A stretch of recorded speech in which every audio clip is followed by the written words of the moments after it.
The story of Rendon Hmm.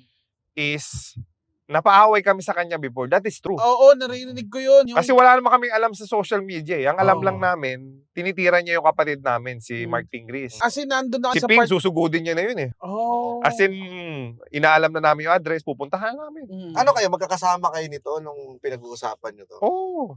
As in talagang from that moment, pupuntahan natin tapos tatanungin natin kung ano talagang problema niya. Dahil social media nga kasi. So, pati si Alvin Patrimonio nadamay kasi naalala ko, tinanong ko pa si Boss Cap, eh. Sabi ko kay Alvin Patrimonio, Boss Cap, ikaw na lang kaya muna lumaban dito. Sabi ni Boss Cap, laban din daw siya. Mainit din siya. Ngayon, Mainit napunta din. si Rendon kay Alvin Patrimonio. Kasi hinihintay niya, eh. Oo. Talaga nakaabang sila, eh.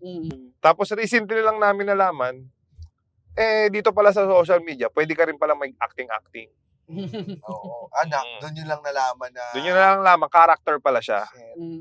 Character lang yung... Pag nakita mo pala siya sa totoong buhay, mabait pala siya.